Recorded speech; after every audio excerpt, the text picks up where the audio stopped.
Hello guys, तो आज हम लेके आ गए इमोशनल इलेक्ट्रोमोटिव फोर्स पे कंसेप्ट। इस पे बेसिक कंसेप्ट है जो कि बहुत इंपॉर्टेंट है 12 चैप्टर इलेक्ट्रोमैग्नेटिक इंडक्शन में। तो चलिए पढ़ लेते हैं। जो मेन है मैं वहाँ से आपको रीड करके बता देता हूँ। जो रॉड है, हमें एक यहाँ पे एक कंडक्टर बोला है, इनसाइड ऑफ मैग्नेटिक फील्ड है। वह यहाँ पे एक रॉड मतलब हम एक साइड अब पी क्यू आर एक रेक्टेंगुलर कंसिडर करें। पी क्यू आर एस एक रेक्टेंगुलर फॉर्म हो रहा है और इनसाइड मैग्नेटिक फील्ड बोला है और इसका ए लेंथ एल बोला है और जो वेरी कर रहा है वेलोसिटी वी से कांस्टेंट वेलोसिटी पी क्यू एक रॉड है, ये एस से वेरी कर रहा है, मतलब ये डिस्टेंस कम होता रहेगा, उसको एक्स कंसिडर कर लिया है। तो हमें हमें क्या बोला है, the rod p q is move toward the left ऐसे मूव कर रहे, v velocity constant v velocity है। उसमें क्या loss of energy due to friction, no loss of energy due to friction, कुछ लॉस नहीं हो रही एनर्जी की। P q r s form है रेक्टेंगुलर इंक्लूडिंग एरिया चेंज हो रहा है। कैसे? ए लेंथ तो फिक्स है बट ए लेंथ मतलब ये डिस्टेंस एक्स जो डिस्टेंस कम होता जा रहा है जैसे जैसे ऐसे मूव कर रहा है, तो हमारे फ्लक्स में चेंज आएगा। फ्लक्स क्या रहता है? फ्लक्स रहता है बेसिकली, फ्लक्स क्या रहता है? फ्लक्स रहता है B dot A cos theta, B dot A cos theta, और कॉस मतलब 1 मान लिया तो बी डॉट ए मतलब एल बी, फ्लक्स क्या आ जाएगा बी एल इंटू एक्स। ये क्या होगा? एरिया में चेंज आ रहा है मतलब एक्स में चेंज आ रहा है। X is changing with time, the rate of change of flux which induce.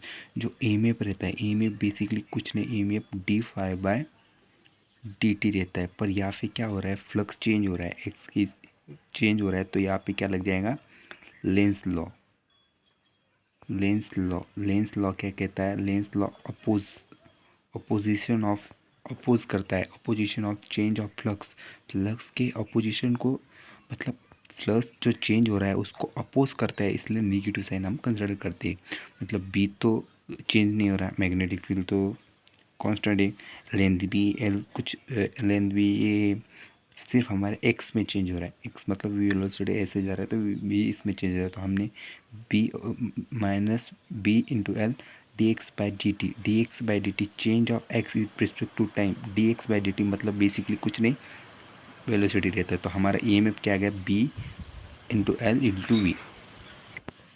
और ये जो पी एल वी आया है इसे इंड्यूस ई एम एफ कहते हैं।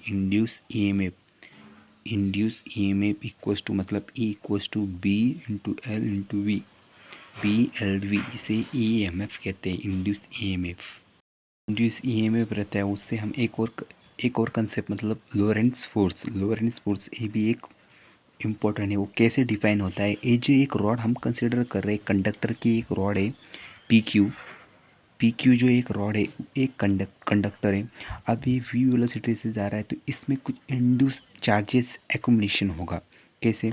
अगर हम मैग्नेटिक फील्ड अंदर है, मैग्नेटिक फील्ड इनसाइड है, और ये जो अंगूठा है according to left hand rule, Fleming's left hand rule, magnetic field अंदर है, अंगूठा इस साइड है। अंगूठा मतलब हमारा जो ये अंगूठा है वेलोसिटी है, मैग्नेटिक के अंदर है, तो हमारा नीचे की तरफ आ रहा है मतलब क्यू की साइड। ये जो क्यू पॉइंट है वो क्या हो जाएगा? पॉजिटिव।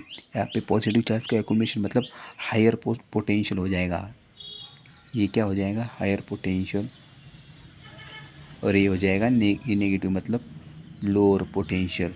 और चार्ज का फ्लो मतलब एज अ हम electric field as a consider करें, चार्ज हो रहा है तो इसका फ्लो कैसे होगा? हायर पोटेंशियल टू लोअर मतलब ऐसे फ्लो होगा। और अगर पॉजिटिव से नेगेटिव जा रहा है, और इलेक्ट्रॉन क्या है? इलेक्ट्रॉन रहता है नेगेटिव, आपको समझ रहा होगा, इलेक्ट्रॉन रहता है नेगेटिव। तो यहाँ पे अगर हम देखें लोरेंट्स फोर्स का कंसेप्ट, तो is possible to explain motional E M F induce equation of 6.5 से हमने एक्सप्लेन कर दिया। और अगर हम दूसरा देखें, हाँ, Lorentz force acting on a free charge carries conductor P Q, जैसे कि मैंने आपको बताया पी क्यू पे हो रहा है। हाँ, अब देखना आपको समझिएगा। विथ रिस्पेक्ट टू मतलब स्पीड से मूविंग कर रहा है magnetic field, Lorentz force the charge Q V B. तो फोर्स क्या रहता है? फोर्स जो मैग्नेटिक फील्ड की वजह से आता है वो क्या रहता है? V Q in the bracket V cross P. ये ड्यू टू मैग्नेटिक फील्ड, ये मैग्नेटिक फील्ड की वजह से आया है, force due to magnetic field. पर कंडक्टर में अगर हम देखें force equals to electric field की वजह से जगह क्यू इक्वल्स टू ई, ये रहता है इलेक्ट्रिक फील्ड की वजह से। अगर इस दोनों फोर्स को एफ ई मतलब इलेक्ट्रिक फील्ड की वजह से और प्लस एफ एम मतलब मैग्नेटिक फील्ड वजह से अगर जोड़ दे तो इसे ही कहते हैं हम लोरेंट्स लोरेंट्स फोर्स। और ये बेसिकली कुछ नहीं, simply formula Q E plus Q V cross B, ये फॉर्मूला आ जाता है जो कि आपको याद रखना है। ये लोरेंट्स फोर्स का फॉर्मूला रहता है जो कि हमें यहाँ पे दे रखा है, इसे बोलते हैं लोरेंट्स फार्मूला। और हाँ, इस इक्वेशन में अगर वो कंडक्टर जो रॉड रहता है वो जगह अगर रेस्ट पे रहे तो वी क्या हो जाएगा, ज़ीरो। अगर वी की वैल्यू हम ज़ीरो पुट करें तो बेसिकली कुछ नहीं, एफ की वैल्यू क्यू ई, मतलब हमारे पास सिर्फ क्या, force due to electric field ही रह जाएगा क्यू ई। और force due to magnetic field कैसे, क्यू वी क्रॉस बी रहता है ना, तो वी ही ज़ीरो हो जाएगा तो मैग्नेटिक फोर्स क्या हो जाएगा, ज़ीरो। Okay, thank you.